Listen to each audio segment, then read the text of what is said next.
Aquí estoy, sí. Bueno, pues buenas tardes, bienvenidos y bienvenidas a todos. Vamos a comenzar la cuarta sesión del ciclo de webinar informativo de desarrollo de producto digital, que como sabéis se trata de una actividad que organizamos gracias al programa Oficina para la Innovación que desarrolla Fundec PCT para la Secretaría General de Ciencia, Tecnología, Innovación y Universidad con la financiación del Fondo FEDER. La sesión de esta tarde va sobre tendencias de modelo de negocio en entorno Web 3, Web 3 para lo que contamos con el ponente Javier Martín. Buenas tardes y bienvenido, Javier, de nuevo. Hola. Javier trabaja actualmente como director de innovación abierta en Singular, donde es el responsable de la relación de la empresa con el mundo de las startups y de la organización de eventos en los hubs de innovación. Es director del OKR Lab, donde realiza una importante labor de divulgación y formación sobre el sistema OKR. Escribe semanalmente sobre innovación en las newsletters Futurizable y ha escrito desde el año 2003 sobre startups en el blog logic.com. A lo largo de su trayectoria como divulgador ha publicado los libros de Emprender Ligero 2013, Smart Money 2015 y Futurizable 2017. Ha sido promotor de los eventos de emprendedores, iniciador y de los eventos de inversión en Startups Start Money. Colabora habitualmente como profesor en varias universidades y escuelas de negocios en temas de innovación y financiación. Y como emprendedor ha creado y vendido las empresas Tecnoblog dedicadas al desarrollo de blogs sobre tecnología y también Social Media Factory, una agencia de marketing en redes sociales. Antes de dar paso a tu ponencia, Javier, comentarle a los asistentes, como saben, que cualquier pregunta o respuesta nos la trasladen a través del apartado preguntas y respuestas y cuando acabes la presentación daremos paso a esas respuestas, ¿de acuerdo? Sin más, cuando quieras puedes comenzar con tu sesión. Gracias. Muy bien, pues muchas gracias por la invitación para hablar de este tema de la Web3 y también a los participantes por pues vuestras aportaciones.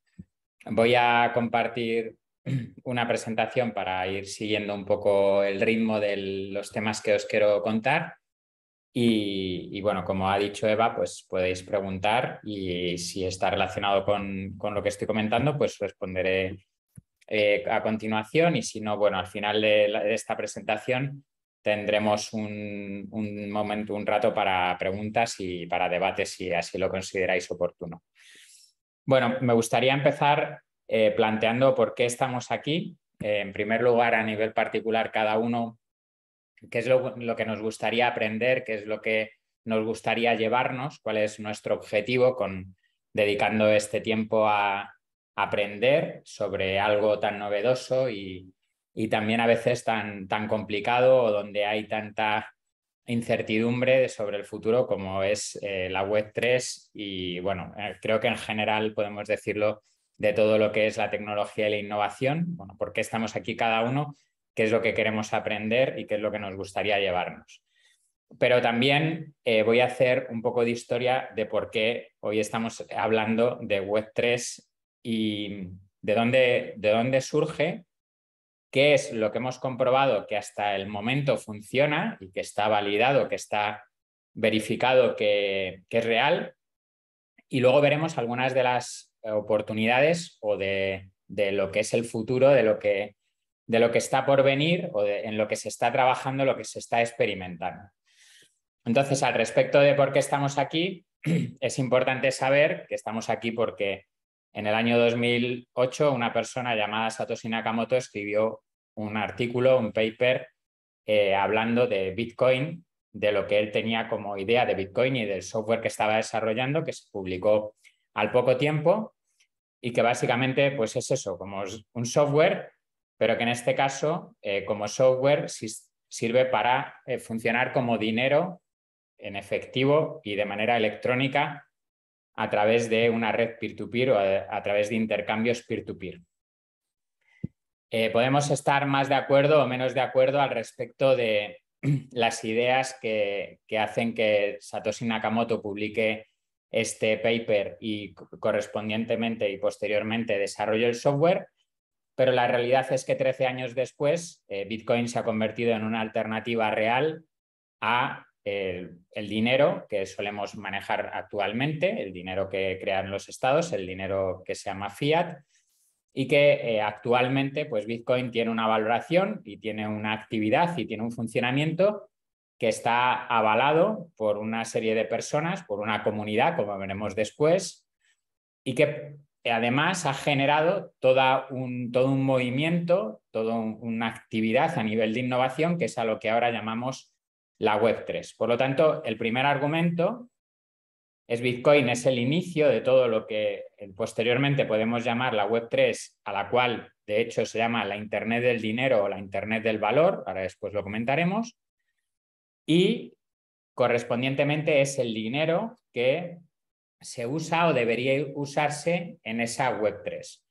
Al ser un software libre, además ha dado fruto al nacimiento de otras denominadas criptomonedas, de otras alternativas, con otras funcionalidades, con otros objetivos, pero de base esto es lo que tenemos que considerar como el comienzo y, en mi opinión, lo que está más validado de todo lo que existe hasta el momento, lo que está más probado y comprobado que funciona y que cumple una función. Actualmente, principalmente como reserva de valor frente a algunos problemas que ahora voy a comentar y que resuelve a través de esta función de reserva de valor.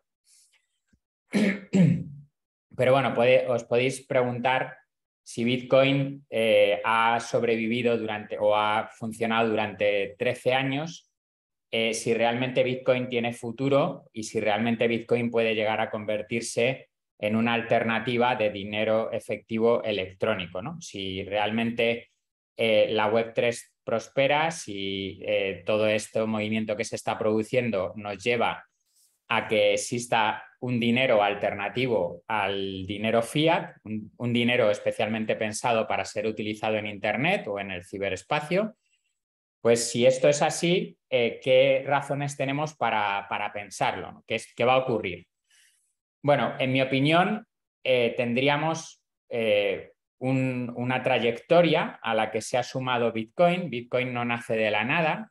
Bitcoin es el fruto de décadas de trabajo en el ámbito de la criptografía, por eso se le llama criptomoneda y por eso al resto de monedas que utilizan su código pues se le llaman criptomonedas y a todo el sector se le denomina cripto en general, aunque luego el concepto de Web3 o Internet de valor es más genérico. Pero bueno, hay una trayectoria y no solo esa trayectoria es la propia criptografía, que yo creo que la parte de la criptografía a la mayoría de la gente no le va a interesar, porque al final son las matemáticas que hay detrás de todo sistema tecnológico, pues al final hay unos algoritmos y hay unas matemáticas que permiten que funcione pues desde el correo electrónico que utilizamos a diario o cualquier otro sistema, ¿no? Bueno, pues esas matemáticas nos importan poco, pero lo que sí que nos importa mucho, más allá de que las matemáticas sean lo que le aporta la seguridad, esa criptografía sea lo que le aporta seguridad, lo que nos importa mucho es si esto la gente lo va a querer usar o si esto realmente se va a convertir en una alternativa real a otras cosas que ya existen. Entonces, para decir que sí que Bitcoin va a triunfar como ese dinero electrónico peer-to-peer, pues yo me baso en la trayectoria de otras iniciativas con bastantes similitudes que ya han tenido éxito y que de alguna manera se han enfrentado a los mismos problemas a los que se está enfrentando Bitcoin o a los que se ha enfrentado Bitcoin hasta el momento.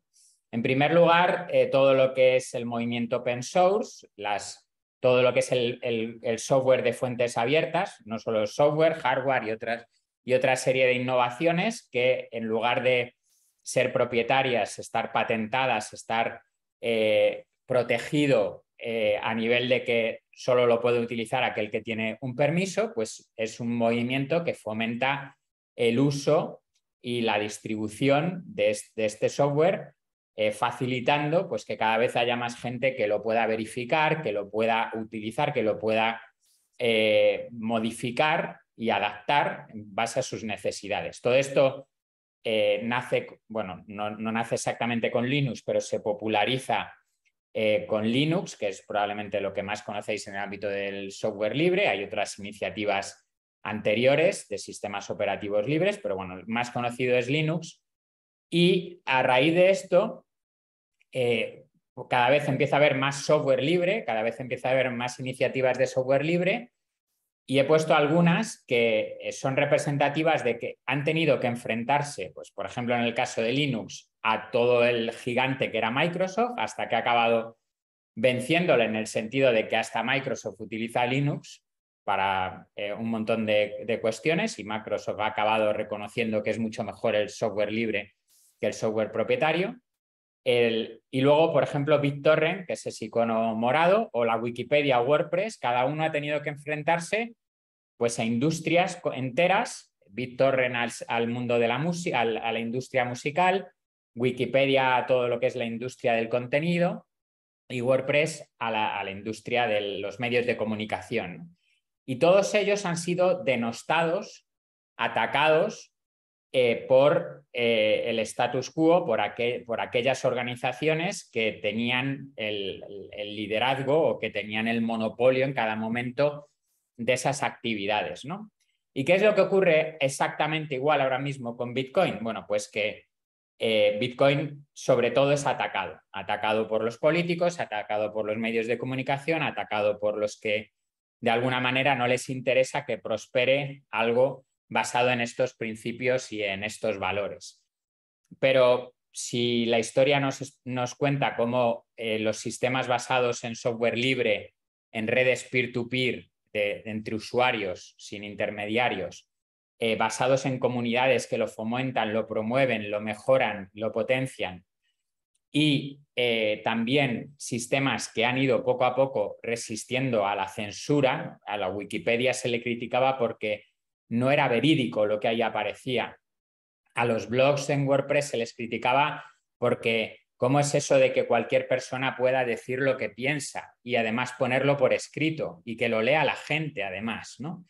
Bueno, pues si todas estas iniciativas basadas en software libre y en comunidades han sido capaces de imponerse a esa censura que tenían los estados, las grandes empresas, las corporaciones o incluso la propia sociedad, bueno, pues a mí me da por pensar que con Bitcoin podría ocurrir lo mismo, pero llevado a lo que es el dinero, ¿no?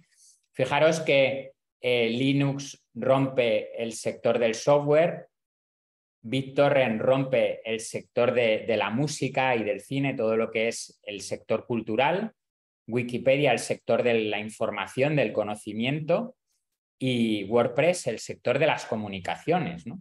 Pocos sectores nos quedan ya por romper, ¿no? Y uno de ellos, pues, es el del dinero, el sector financiero, la economía, y por eso, pues, también los bancos le tienen mucho miedo a esto, aunque tendrían que tener más miedo quizás a otras cosas, ¿no? A que la gente dejase de usarles porque no recibe un buen servicio, ¿no? Entonces, este es un poco mi argumento y la base para pensar que esto puede tener éxito.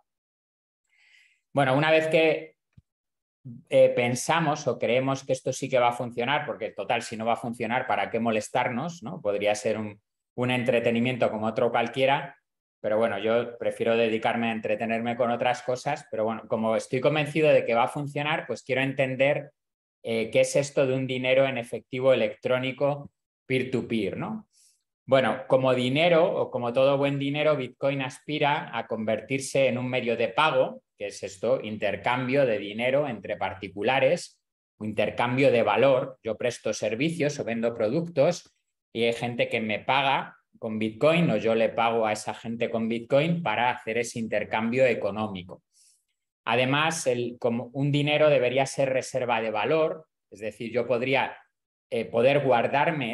que poder guardarme ese dinero y que dentro de unos meses o dentro de unos años hubiese preservado su valor. Aquí hay que tener en cuenta todo lo relativo a la volatilidad. Claramente Bitcoin es un dinero en proceso de monetización, correspondientemente tiene mucha volatilidad porque hay mucha especulación al respecto a lo que puede llegar a valer.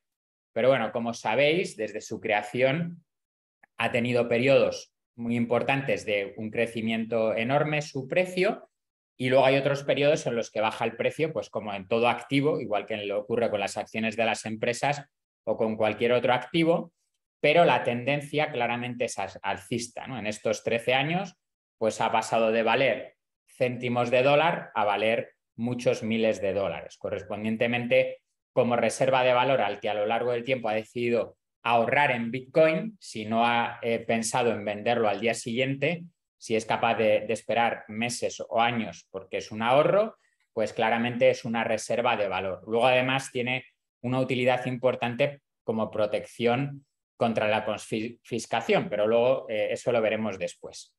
Y finalmente, con el tiempo deberían poder y comprarse las cosas fijadas a valor Bitcoin o no solo a valor euro o a valor dólar, sino que poco a poco, según el valor o el precio de Bitcoin se vaya estabilizando, pues que se fuese fijando también los precios en Bitcoin, ¿no? Entonces, ¿por qué Bitcoin nos ofrece esta utilidad como dinero electrónico o digital? Porque su tecnología, la tecnología que diseñó Satoshi Nakamoto, soluciona el problema del doble gasto. Como un activo digital, igual que puede ser una película o puede ser una imagen o un libro, podría duplicarse o copiarse infinitamente, ¿no? Simplemente con copiar y pegar el archivo o con mandárselo a una persona lo estaríamos duplicando. Como os podéis imaginar, eso con el dinero no se debería hacer, porque entonces lo estaríamos falsificando. Entonces, ese es el problema del doble gasto, que una persona no se pueda gastar dos veces la misma moneda. Entonces, la tecnología de blockchain, lo que habréis oído hablar como la cadena de bloques, o sea, la blockchain, la tecnología de la prueba de trabajo, todo lo que tiene que ver con la minería de Bitcoin y todos esos elementos conforman un sistema muy robusto que permite evitar que Bitcoin se pueda falsificar, aparte de que se pueda hackear y otras muchas cuestiones, ¿no? Entonces ya sabemos que Bitcoin es o aspira a ser el dinero de eso que llamamos ciberespacio y que ahora podíamos hablar del metaverso, ¿no? Es el equivalente a Internet, pero para lo relativo al dinero. Si Internet nos ha facilitado enormemente las comunicaciones, nos ha facilitado enormemente conocer a otras personas, interactuar, intercambiar, realizar negocios a través del comercio electrónico y multitud de cosas, pues veámoslo como una forma equivalente, pero para todo lo que tiene que ver con el dinero, con las finanzas y demás. Como dinero, además, tiene una funcionalidad importantísima que es poder ser programable. Nuestro dinero habitual, pues solo se puede hacer una cosa con ello prácticamente, ¿no? Que es gastarlo, ¿no?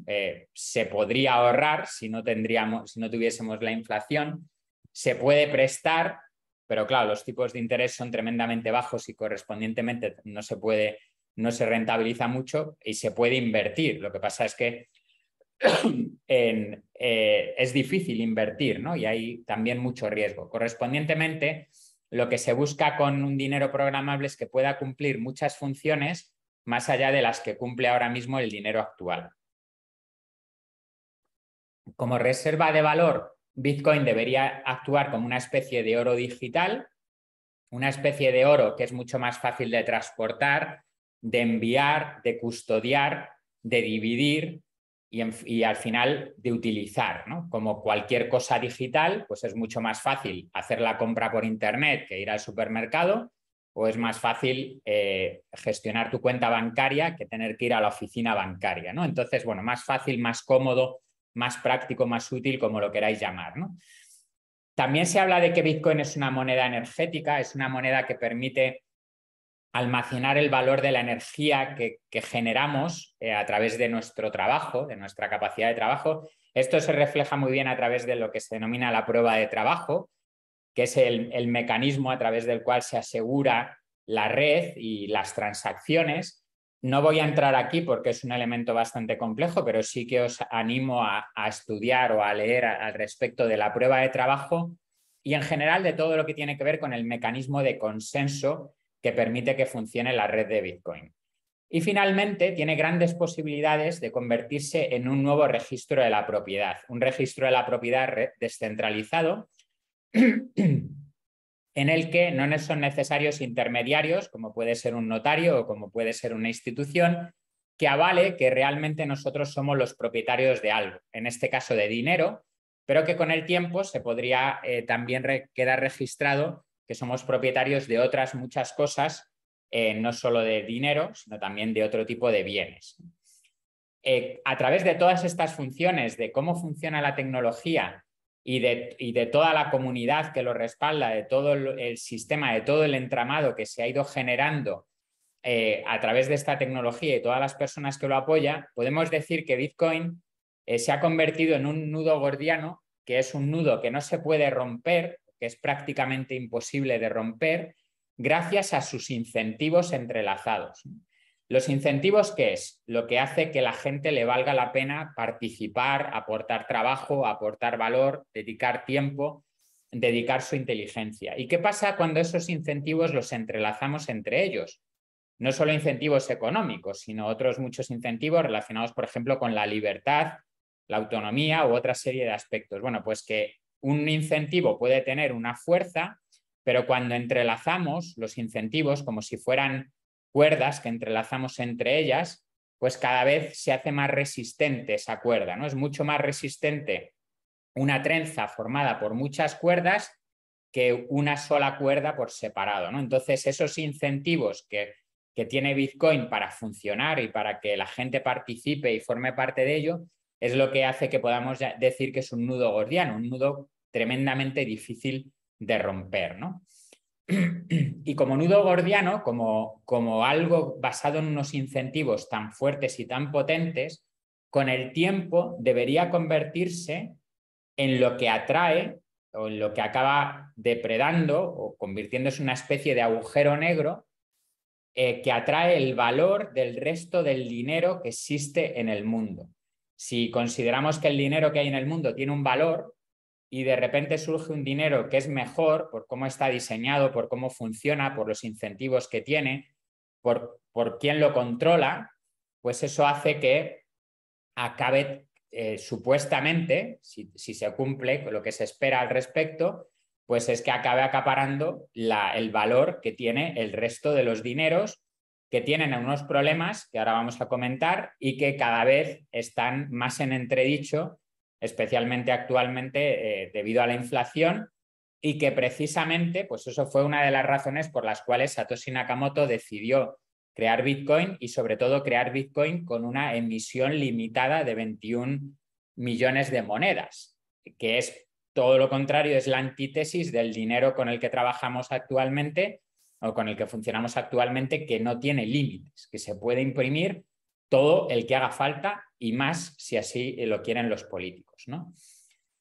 Bueno, ¿y por qué digo que Bitcoin es mejor que el resto del dinero? Bueno, pues porque el resto del dinero, el dinero sobre todo el que crean los estados, que es la gran mayoría, pues se basa básicamente en una cosa, y es que la gente confía en los estados. O sea, la gente confía que ese dinero está respaldado por el Estado, en concreto por los bancos, el Banco Central que gestiona ese Estado, y que ese dinero cumple esa función, ¿no? Que es permitir el intercambio de valor.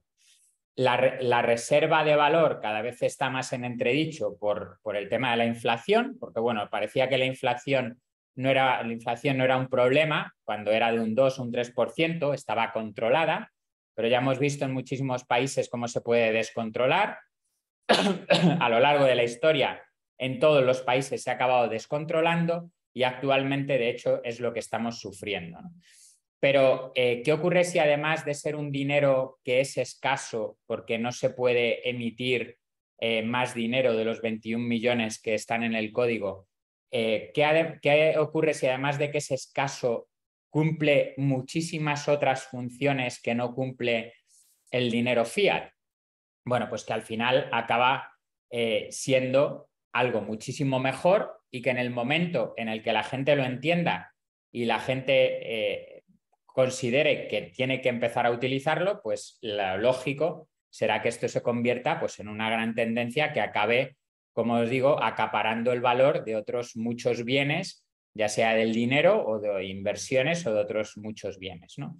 Porque, como digo, una de las claves más importantes de Bitcoin, además de la descentralización, pues es el que está limitado, ¿no? Y en el momento en el que la gente se dé cuenta de que solo hay 21 millones de Bitcoin y que esos Bitcoin les ofrece una utilidad mejor que el dinero que están utilizando a diario, pues entonces la clave estará en pensar cuánto puede llegar a valer Bitcoin, ¿no? Porque si empezamos a considerar lo que valen las cosas y le aplicamos el filtro de que esas cosas se valoran en unidades de Bitcoin, bueno, pues ahí es donde está la clave, no solo para que hayan accedido Bitcoin, no solo para que Bitcoin nos esté ofreciendo una utilidad muy concreta y muy práctica, sino para que además esté generando otras muchas miles de iniciativas que generan una nueva Internet, que es a la que hemos venido a hablar hoy aquí, de la Web 3.0 y de la que os hablarán los ponentes que participarán en las sesiones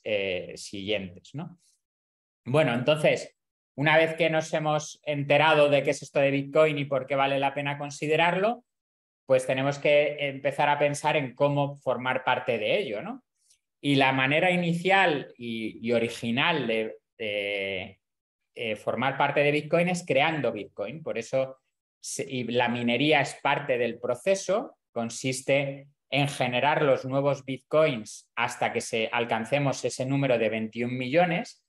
Cuando cuando se diseñó Bitcoin había 0 Bitcoin, cuando empezó a minarse había unos cuantos Bitcoins, cientos, miles, millones con el tiempo, y ahora hay en torno a 19 millones de Bitcoins, pero todavía quedan millones de Bitcoins por crear, ¿no? Y eso es lo que hacen los mineros.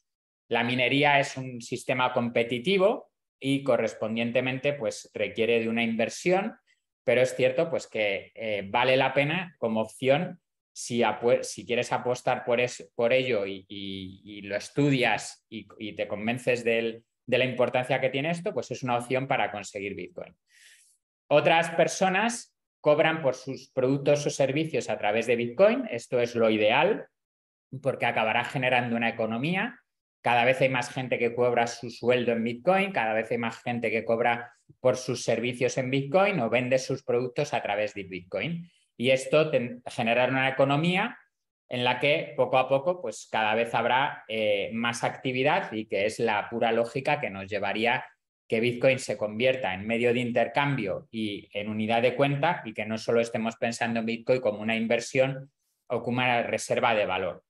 Ahora bien, aquellos que empiezan y que necesitan, que no quieren minar o no lo entienden o no tienen posibilidades o no pueden cobrar por un servicio con Bitcoin, lo podemos comprar, ¿no? Y para comprarlo tenemos dos opciones: los exchanges centralizados, como por ejemplo Coinbase, que es el más sencillo y del que ahora os comentaré, o los descentralizados, que son más complejos porque básicamente se trata de ponerse en contacto con otra persona, como si fuese un Wallapop, e intercambiar nuestros euros por Bitcoin o viceversa, ¿no?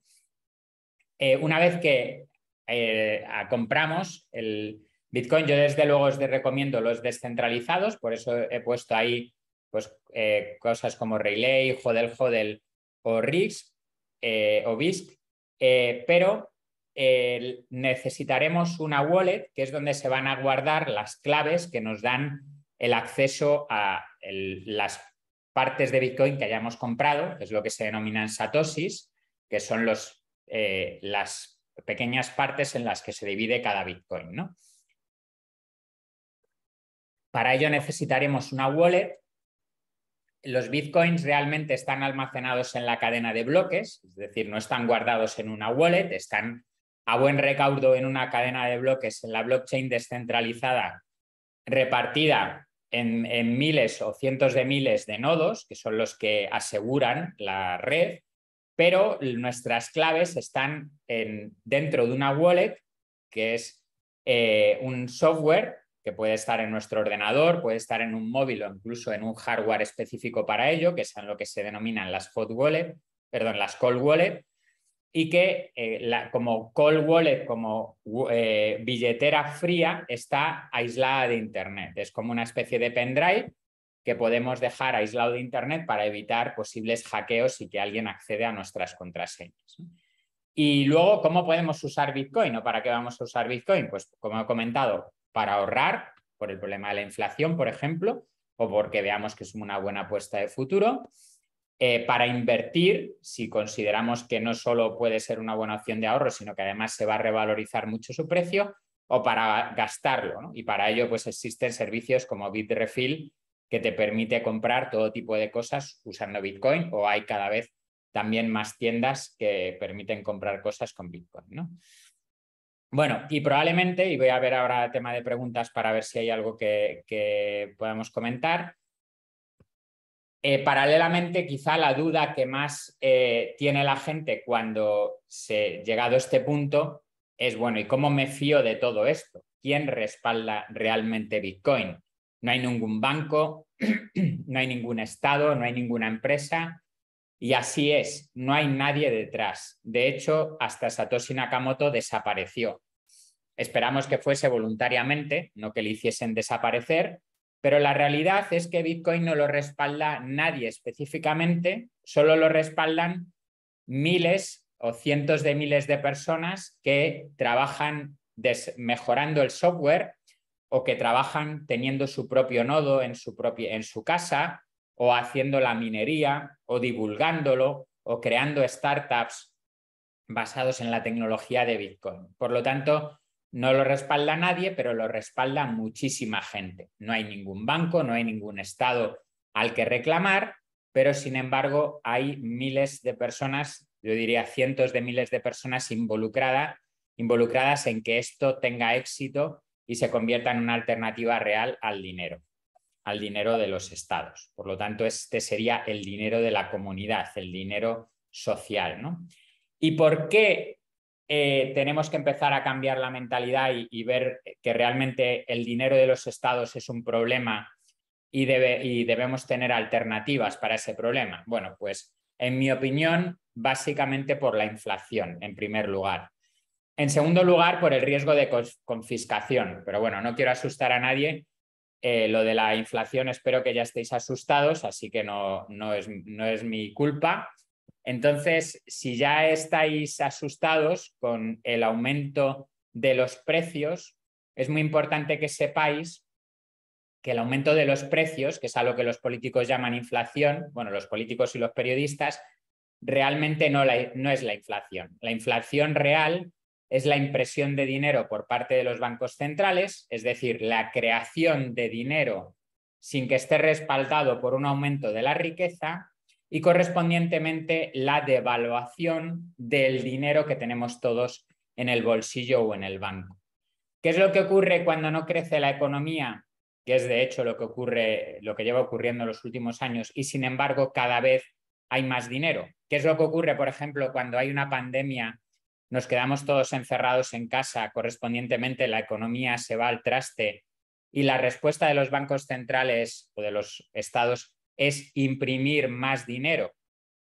Bueno, pues que podrían haberlo hecho con buena intención para darle a la gente dinero para que pueda comer, pero por desgracia esto no ocurre así, porque el dinero tarda mucho en llegar a la gente. Primero tiene que pasar por los bancos, luego tiene que pasar por las empresas, y poco a poco ese dinero se va quedando en algunos sitios y se va invirtiendo, y por eso desde el mes de abril de 2020 la bolsa no ha parado de crecer, el precio de los inmuebles no ha parado de crecer y los productos, el precio de los productos no han parado de crecer. ¿Por qué?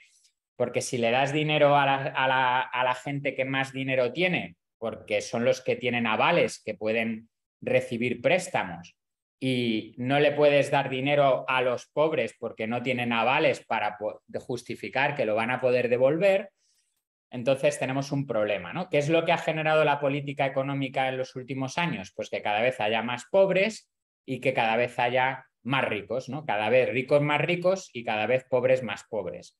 Esto se ve muy bien, por ejemplo, con las subvenciones que dio el Estado en Estados Unidos en la pandemia, donde le daba el dinero a los bancos para que repartieran ese dinero entre las empresas y que pudiesen seguir pagando a sus trabajadores. ¿Y qué pasaba? Que como los bancos tenían mejor relación con las grandes empresas, los que primero cobraron ese dinero eran los que trabajaban en las grandes empresas.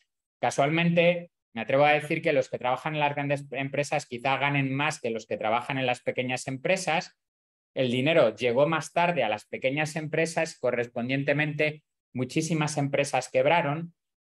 ¿Y qué es lo que hace? Pues que cada vez los que tienen menos dinero tengan menos y los que tengan más dinero tengan cada vez más, ¿no? Eso se llama el efecto Cantillon, lo podéis estudiar, vamos, de hecho os lo recomiendo, y básicamente explica por qué los que tienen mucho dinero cada vez tienen más, y es porque están más cerca de donde se imprime el dinero y correspondientemente les llega antes, y los que tienen poco dinero pues cada vez tienen menos, porque como no pueden endeudarse para invertir, que es lo que hacen los que tienen dinero, pues entonces les cuesta muchísimo más acceder a esa riqueza, ¿no? a la inversión, ¿no? Y bueno, al final todo esto se justifica claramente viendo qué ha ocurrido con la bolsa en los últimos años, que desde el año, ya os digo, 2020, después de marzo de 2020, pues ha subido de manera increíble hasta hace unos meses que empezó a caer porque ya esto era insostenible en el momento en el que los bancos centrales empezaron a subir los tipos de interés. Bueno, ya dejo de hablaros de historias de política monetaria y vamos a hablar de por qué Bitcoin como dinero deflacionario pues podría ser una alternativa muy interesante, ¿no? Y es porque al igual que la propia tecnología, que es deflacionaria, porque la tecnología cada vez es más barata, como representa la ley de Moore y como se puede ver en esa imagen,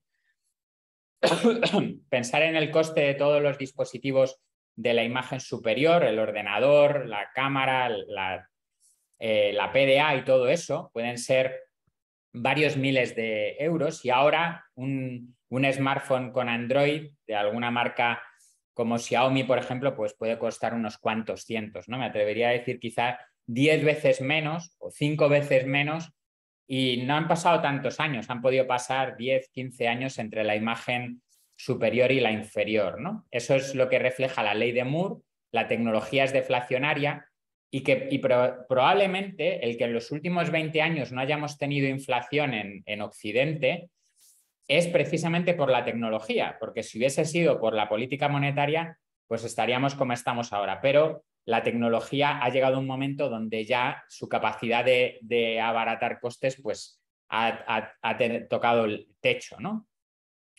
Entonces, básicamente, lo que ha ocurrido con Bitcoin y basándose en todos estos argumentos es que Satoshi pues, ha sacado a ese genio de la lámpara que nos ha entregado la posibilidad de disponer de un dinero sólido, que es un dinero que no se devalúa con el tiempo por la inflación, un dinero libre que no controla a nadie y un dinero justo porque es un dinero que cualquiera puede verificar a través del código, que está accesible para todo el mundo, que no está sujeto al efecto Cantillon y que correspondientemente pues, tiene ventajas considerables respecto al dinero que estamos acostumbrados, ¿no? Pero bueno, sigue habiendo muchísima polémica y muchos detractores y muchos ataques, y el último, el que está más de moda, es que Bitcoin va a acabar con el planeta porque consume mucha energía, y como ahora tenemos un problema de energía y de contaminación, pues Bitcoin va a acabar con el mundo, ¿no? Bueno, pues la realidad es que eso es prácticamente ganas de criticar, prácticamente no hay mucho sustento. Es cierto que Bitcoin consume, porque si no, no funcionaría, igual que consume Google o que consume Amazon, pues si nos ofrece una utilidad, claramente tiene que haber unos ordenadores, tiene que haber unos servidores, tiene que haber una red que permita que funcione. La minería consume energía, pero la diferencia es que la minería permite ganar dinero. Correspondientemente, los mineros que quieren ganar dinero con la minería, lo que van a hacer va a ser buscar las fuentes de energía más económicas e incluso las menos contaminantes, porque las renovables al final también deberían ser las menos económicas. O casos muy específicos como, por ejemplo, aprovechar la energía de las plantas petrolíferas que tienen que quemar el gas hasta que puedan transportarlo. Bueno, pues hay mineros que están conectándose, utilizando esa energía que sería desperdiciada, que de hecho es desperdiciada habitualmente, Y bueno, pues hay sitios donde se está utilizando esa energía para reaprovecharla, y luego también hay muchísima minería que está buscando todo lo que tiene que ver con las energías renovables, que son más económicas y que correspondientemente pues, también son menos contaminantes. Por lo tanto, Bitcoin es un sistema de incentivos para mejorar el modelo energético. ¿Por qué? Porque paga por la energía de día y de noche, 24 horas al día, 365 días del año. Los mineros no paran nunca de minar Bitcoin, van a estar minando Bitcoin hasta 2140, correspondientemente quedan muchos años de incentivos para que se busquen fuentes de energía alternativas, renovables y económicas, y también posteriormente sostener la red, que es lo que hacen los mineros a través del registro de las transacciones, pues será incentivado a través de comisiones. Bueno, el otro problema que tiene la gente es que podemos pensar que Bitcoin está muy caro, y bueno, podemos pensar en comprar un Bitcoin por 20.000 euros, pues no, quizá no es factible para nosotros, o ahora mismo no lo es. Sin embargo, podemos empezar a pensar en satoshis, ¿no? Satoshis, que son las unidades más pequeñas que conforman cada uno de los Bitcoins. Ahora mismo podríamos comprar unos cuantos satoshis, unos cuantos miles de satoshis con una inversión muy pequeña, o incluso millones de satoshis, porque como veis, un Bitcoin está formado por 100 millones de satoshis, ¿no? O sea que hay satoshis para dar y tomar, y correspondientemente esto no tiene que ser un problema para empezar a utilizar Bitcoin, a ahorrar Bitcoin o como consideréis, ¿no?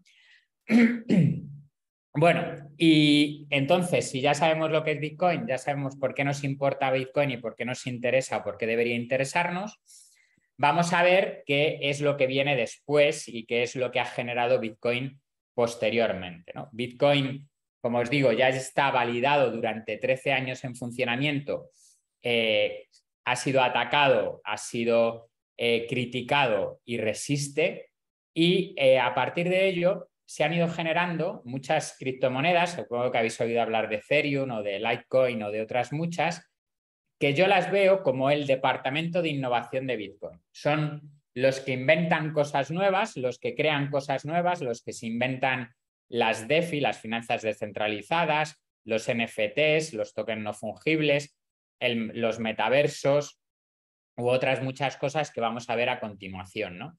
Todas esas iniciativas han surgido gracias a la existencia de Bitcoin, probablemente también gracias a la financiación que han recibido aquellos que las han creado porque en su momento decidieron apostar por Bitcoin y han decidido dedicar una parte de ese beneficio a crear cosas nuevas. Perdonad. Y entonces lo que tenemos que ver es que van surgiendo muchísimas cosas nuevas. Algunas de ellas acaban funcionando, como es Ethereum, que busca ser un ordenador descentralizado, y las que no funcionan, pues al menos no han puesto en riesgo al propio Bitcoin, ¿no? que es muy, muy difícil de modificar. De hecho, la comunidad no quiere modificar, no quiere hacer grandes cambios para no ponerlo en peligro, ¿no? De manera que muchas de las cosas que se van probando, por ejemplo, las DeFi, las finanzas descentralizadas, no surgieron con Bitcoin, surgieron con Ethereum, y sin embargo ahora pues se están empezando a desarrollar también en Bitcoin, ¿no? Muchas de las cosas que se hacen con Ethereum también se van a ir haciendo poco a poco con Bitcoin, pero ahí lo importante es no poner en riesgo la base que es Bitcoin, ir experimentando, ir desarrollando todo un ecosistema, que alguna parte de ese ecosistema probablemente se mantenga independiente a Bitcoin, como puede ser el caso de Ethereum, o que en otros casos pues acaben siendo funcionalidades que acaben estando dentro de Bitcoin. Incluso quién sabe si Ethereum en algún momento pues llegará a estar totalmente integrado también con Bitcoin, y lo que es el Ether, la moneda de Ethereum, se utilice para unas cosas, pero para otras se utilicen los Bitcoins, ¿no? Bueno, como os decía, para acceder a todo este ecosistema es necesario disponer de una wallet y también acceder a través de un exchange para poder comprar las distintas criptomonedas, por ejemplo, pues Bitcoin o Ethereum. Y hasta el momento lo más sencillo, lo más usable que se ha desarrollado es Coinbase, por si queréis probar. No estoy recomendando que compréis Bitcoin ni Ethereum, solamente que probéis, que veáis, que estudiéis, que miréis cómo funciona. Si os convence, pues una de las maneras más sencillas de acceder es Coinbase, aunque yo os diría que no os quedéis ahí. Desde luego nunca hay que mantener lo que compréis en un exchange, es bueno llevárselo a una wallet independiente al exchange y dentro de, a ser posible, con el tiempo, según vayáis aumentando vuestra actividad en esto, pues que vayáis haciéndolo en exchanges descentralizados para no tener ese problema de que haya una empresa que tenga el control, sino que podáis hacer intercambios directamente de manera peer-to-peer. En el momento en el que se genera todas estas dinámicas, toda esta actividad, es donde surge lo que denominamos la Internet del valor, ¿vale? Añadimos a Internet el concepto de valor que nos aporta Bitcoin y posteriormente el resto de criptomonedas, ¿no? Entonces, la diferencia entre la web tradicional y la que se basa en la tecnología blockchain es que en la web tradicional el protocolo tiene,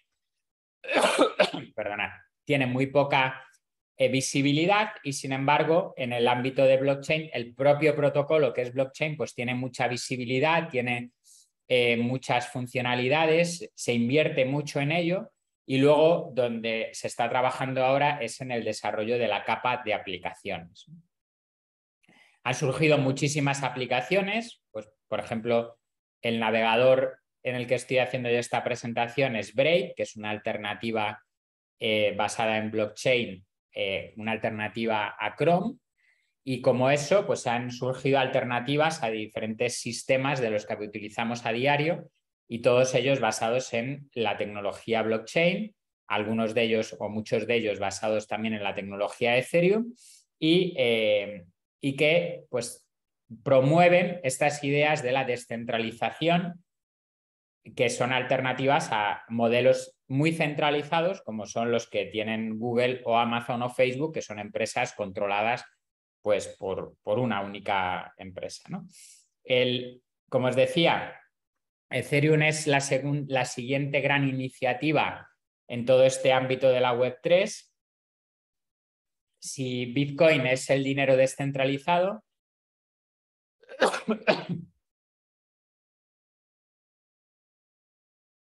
perdonad.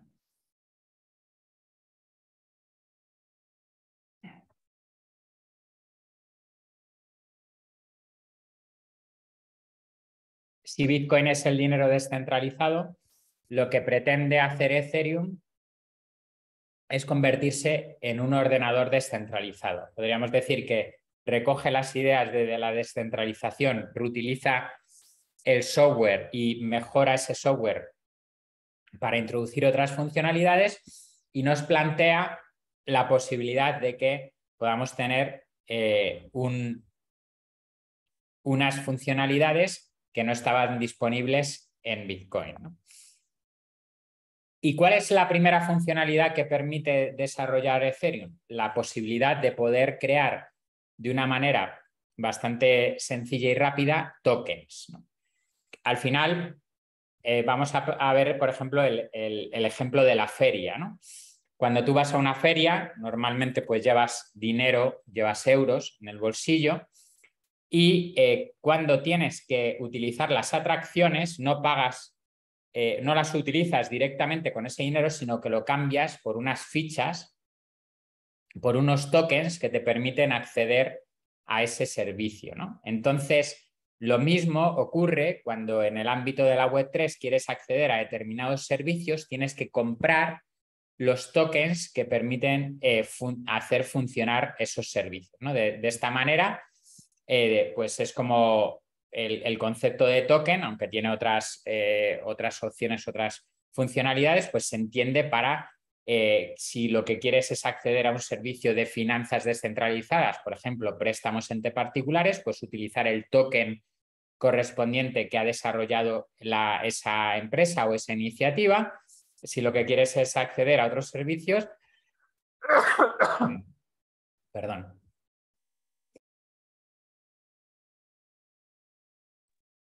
por ejemplo, a servicios de smart contracts, pues también se utilizarían tokens, ¿no? ¿Qué son esos smart contracts y por qué se utilizan tokens? Bueno, pues los smart contracts permiten establecer de manera automatizada un acuerdo entre dos partes, ¿no? Entre dos particulares, entre dos personas, entre dos empresas, de manera que cuando se establecen las condiciones del contrato, se establecen también las condiciones de su ejecución. Hemos hablado hasta ahora con Bitcoin sobre todo del intercambio de valor, ¿no? Cuando dos personas o dos empresas quieren hacer negocios, o una persona y una empresa, es necesario tener una herramienta para el intercambio de valor, pero también es necesario establecer un contrato para decir cómo se va a estructurar ese intercambio de valor.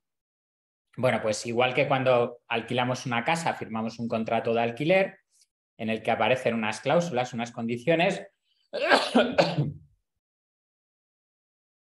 Cuando trabajamos en el ámbito de la Web3, también podemos utilizar este tipo de contrato. Entonces, la diferencia de un contrato normal a un smart contract es que el smart contract se ejecuta automáticamente según se cumplan las condiciones establecidas.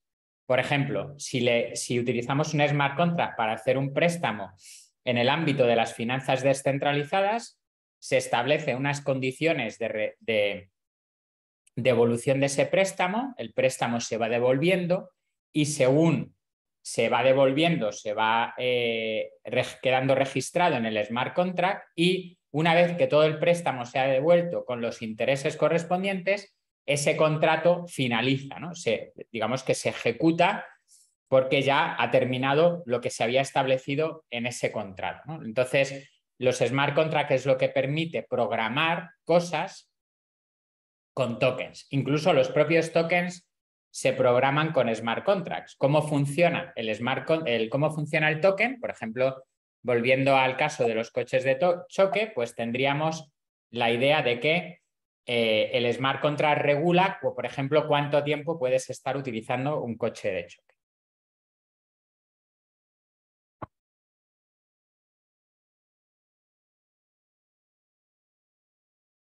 Muy bien, entonces, una vez que tenemos los tokens y tenemos los smart contracts, se puede empezar a articular las finanzas descentralizadas. Básicamente, las finanzas descentralizadas hacen lo que hacía anteriormente el sistema financiero, los bancos, pero ahora no necesitamos esos intermediarios. Podemos prestarnos dinero entre particulares, podemos invertir en proyectos de otros particulares o de otras empresas sin necesidad de un intermediario que es el banco. ¿Por qué es esto posible?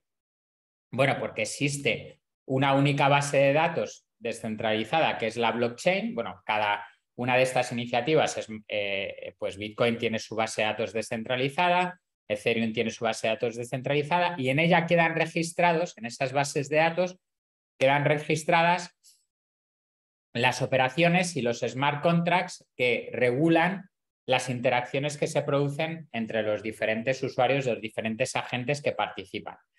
Correspondientemente, si queremos prestarnos dinero entre particulares, tendremos que utilizar un smart contract que regula ese préstamo y si queremos y para ese intercambio tendremos que utilizar el token al que hemos tenido que convertir nuestro dinero convencional, ¿no? Entonces, como veis en las DeFi, en las DeFi, se utilizan tokens y se utilizan smart contracts para que funcionen. Básicamente lo que ha funcionado con más éxito hasta el momento son los préstamos, pero se trabaja también en la posibilidad de articular otros sistemas financieros basados, por ejemplo, en la inversión, los seguros u otras de las cosas que hasta el momento habían hecho los bancos. Además de las DeFi, otro de los que las DeFi, como veis, están muy relacionadas con el sector financiero. los NFTs intervienen o actúan en el ámbito de lo que tiene que ver con el arte, los coleccionables, inversiones y otros aspectos. ¿Qué son los NFTs? Son los tokens no fungibles, al igual que hay tokens que son todos iguales, como por ejemplo Bitcoin, todos los Bitcoins son iguales, o Ethereum, todos los Ethers son iguales. También puede haber tokens que sean únicos. Antes hablábamos de la importancia de que los Bitcoin no se puedan copiar, bueno, pues de que no puedas hacer una copia de un Bitcoin. Pues en este caso se ha inventado la posibilidad de que pueda haber un token que represente a una cosa que solo existe una copia de ello, ¿no? Por ejemplo, cuando tenemos un cromo, en este caso de la NBA, queremos estar seguros de que somos el único propietario o queremos poder venderlo luego a otra persona, pues podemos utilizar un NFT, que es el que representa, es un token que representa a ese producto digital, en este caso ese cromo digital, que existe un único en todo el mundo, ¿no? Solo ha sido creado uno. Bueno, a veces se crean una serie de copias limitada, igual que se hace, por ejemplo, con las fotografías de edición limitada, pero básicamente es eso. Esto lo que ha permitido es un auge enorme, por ejemplo, del arte digital, que hasta ahora era muy difícil de rentabilizar. Ha habido muchos artistas que han comenzado a vender sus obras digitales a través de NFTs, o por ejemplo también en el ámbito de los videojuegos, donde hay muchos objetos que se utilizan en los videojuegos que pueden ser únicos o que pueden tener un valor que se va a querer intercambiar y para el cual los NFTs ofrecen una utilidad muy interesante.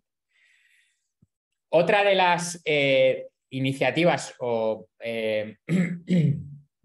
desarrollos que se están haciendo en el ámbito de la Internet descentralizada o la Internet del valor, la Web3, cada vez vamos aumentando el nivel de complejidad, ¿vale? Son las DAO, que son las organizaciones descentralizadas.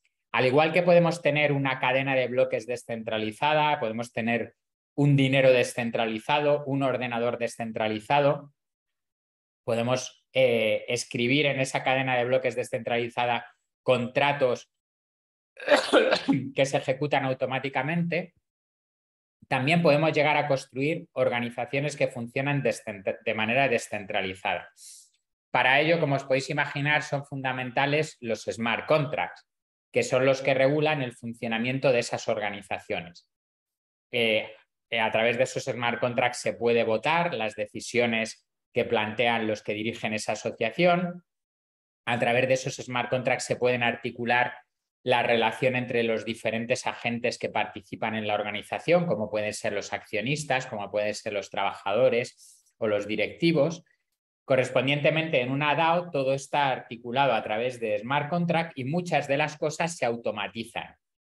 Pensad en una organización que puede automatizar la entrada y salida de socios en función de determinadas condiciones, la entrada y salida de trabajadores en función de determinadas condiciones, los beneficios que reparte a los accionistas, todo eso se puede ir automatizando a través de smart contracts y sobre todo articulando también la toma de decisiones, que probablemente sea lo más complicado, pero que, por ejemplo, en el ámbito de las inversiones ya se está empezando a desarrollar, ¿no? Gente que se une, pone sobre la mesa una serie de condiciones, una serie de ideas al respecto de cómo quiere que sean esas inversiones y luego todo lo demás se hace de manera automatizada y cuando no se puede automatizar, pues al menos la toma de decisiones también se articula a través de la DAO. En el momento en el que empezamos a tener tokens, smart contracts y empieza a verse su utilidad también en el ámbito de los videojuegos, pues empieza a potenciarse también el concepto de metaverso, que habréis oído hablar sobre todo por Facebook, con el concepto este de Meta, que quiere crear su propio metaverso, pero que hay una característica muy importante que deberían tener los metaversos, es tener su propia economía descentralizada. ¿Por qué? Porque las tierras que hay en ese metaverso o los espacios que hay allí se puedan comprar con tokens, las interacciones que se realizan entre los usuarios se puedan hacer con tokens, muchas de las interacciones se puedan articular a través de smart contracts y demás, ¿no? Entonces ese es el concepto de metaverso, añadirle a todo lo que quiere crear Facebook con el tema de realidad virtual, realidad aumentada y todas estas interacciones sociales y modo videojuego, añadirle el componente de economía descentralizada, ¿no? Y ese es, por ejemplo, el que tiene Decentraland, que es lo que veis en esta imagen, un metaverso basado en realidad virtual que tiene su propia economía basada en una moneda, en un token que crea el propio metaverso, ¿no? Bueno, ¿y qué oportunidades hay? Desde luego, todo lo que tenga que ver con desarrollo de smart contracts, de tokens, de NFTs, de DAOs, de metaversos, pues eso va a crecer enormemente en el futuro. Pero yo quería poneros un ejemplo, ¿no?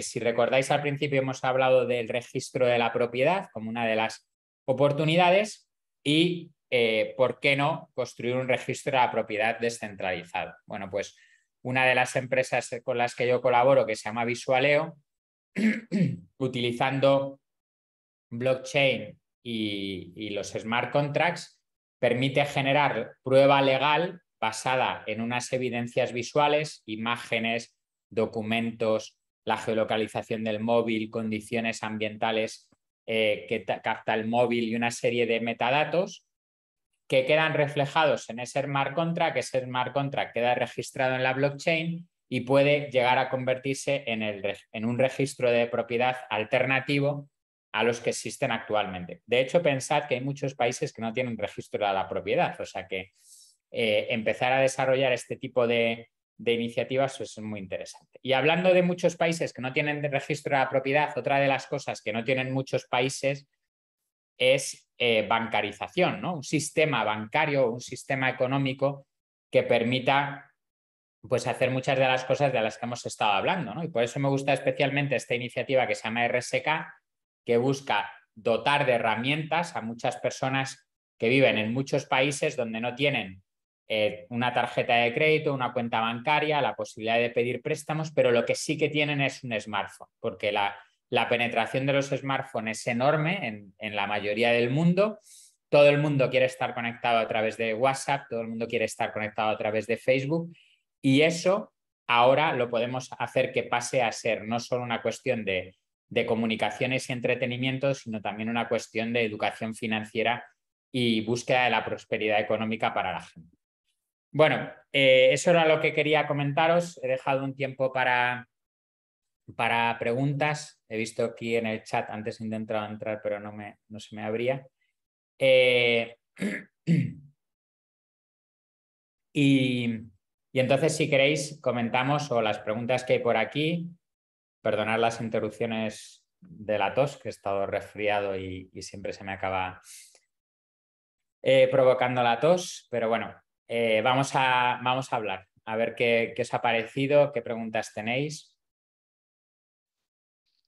Gracias, Javier. No te preocupes. A ver, ¿alguna pregunta que queráis lanzar a Javier? Aprovechar ahora.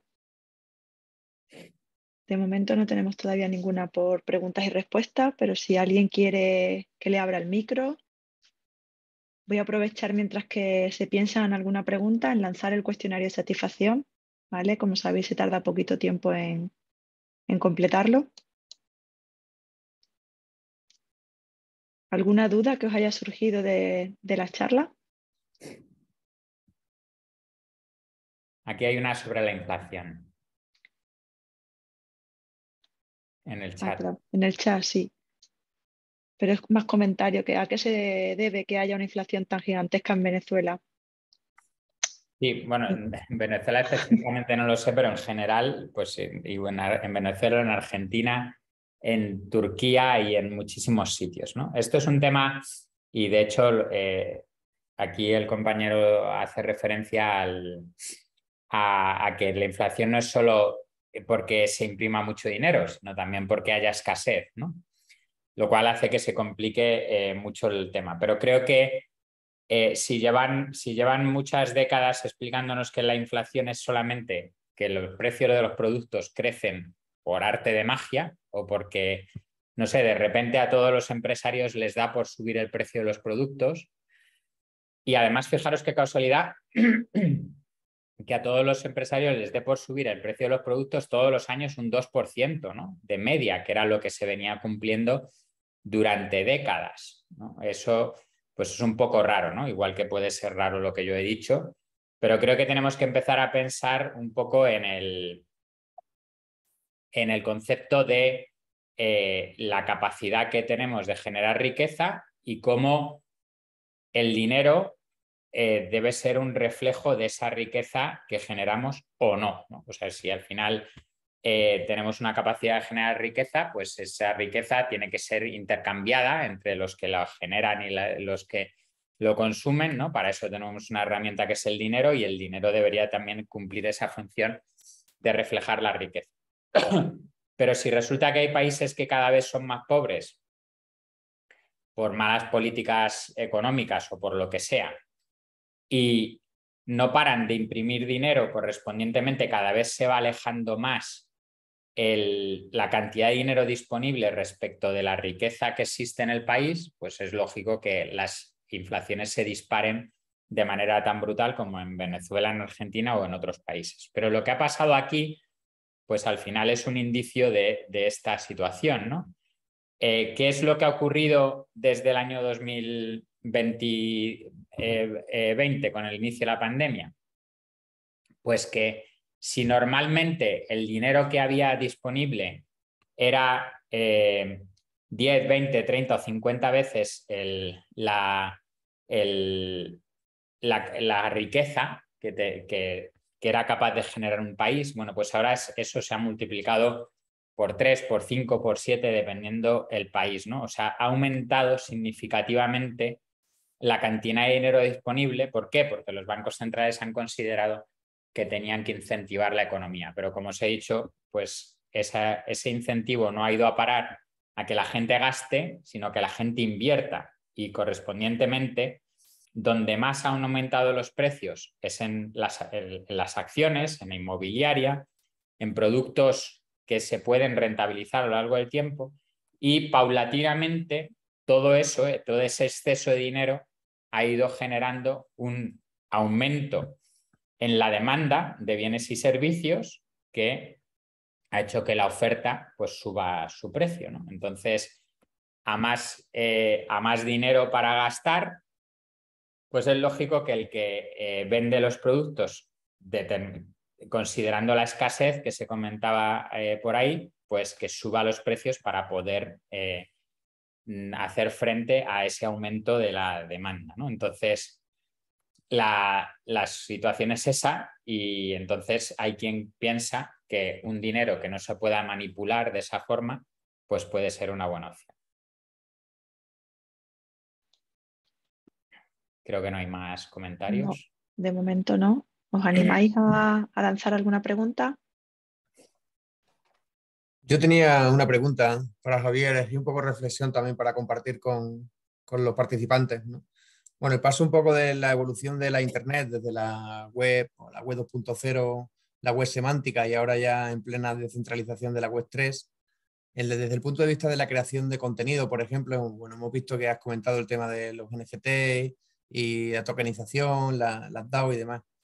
Estamos entrando en un formato de modelos de negocio en Internet. Yo creo que cada vez interactúan mucho más las redes descentralizadas con lo cual las propias máquinas, ¿no? En la gestión de modelos, ¿no?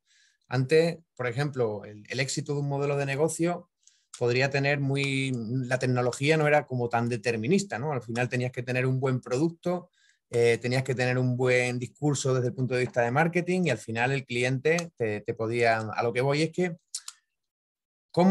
hasta qué punto las inteligencias artificiales, por ejemplo, y las redes neuronales desde el punto de vista de la computación cuántica u otro tipo de tecnologías más disruptivas determinan el éxito de un modelo de negocio en la web 3, ¿vale? O sea, no solo nos vale una buena idea, sino una buena infraestructura tecnológica. No sé si me explico o me había entendido con la pregunta. Vale.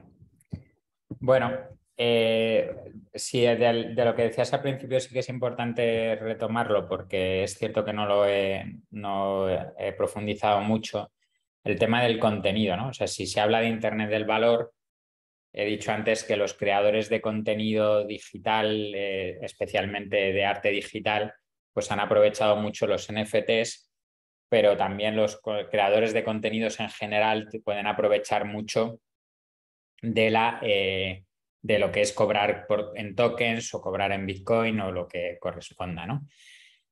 Pero luego ya vamos un poco más allá a quién crea esos contenidos, cómo se crean esos contenidos, si se automatiza la creación de contenidos. Yo al final la inteligencia artificial la veo más por ahí, ¿no? Por el hecho de automatizar. Ahora con las inteligencias artificiales generativas, precisamente lo que hacen es crear contenidos, ya sean imágenes, vídeos, textos. Ya hay inteligencias artificiales que crean los películas, los guiones de películas.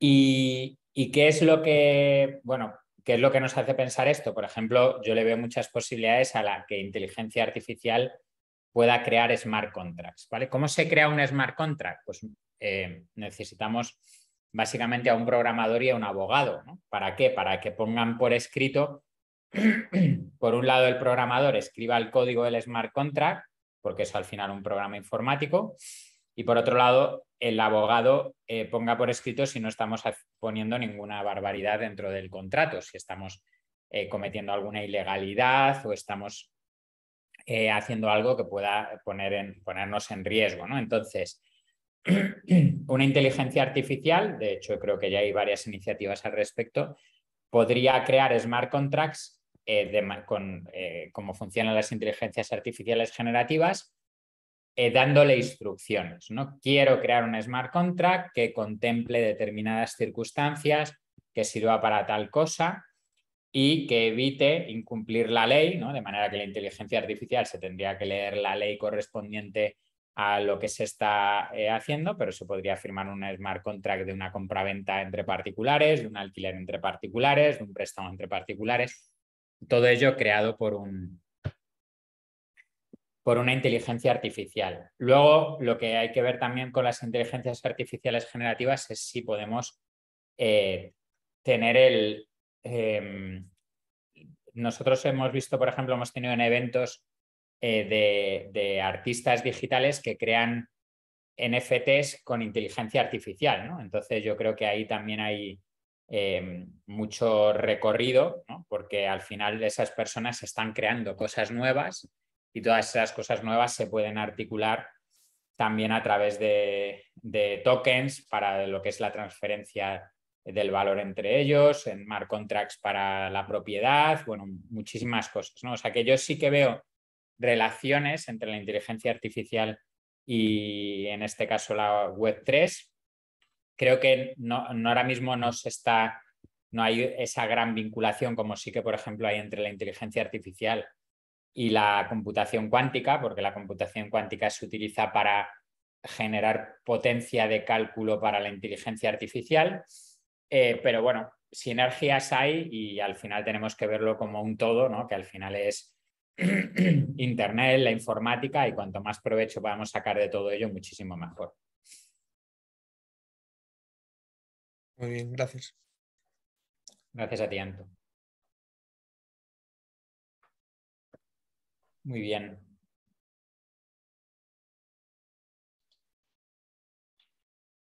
Bueno, Javier, parece que la gente le queda clara la charla.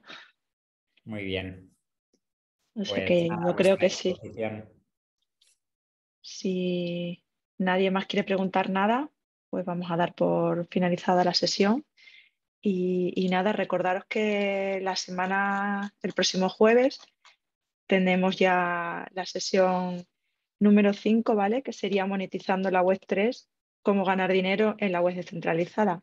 Y contamos con David Tomu. O sea que si no necesitáis ninguna aclaración más, damos por cerrada la sesión. Muchísimas gracias, Javier, y a todos los participantes por estar. Buena tarde. Muy bien, hasta luego. Gracias. Gracias, chao. Adiós. Chao, chao. Chao.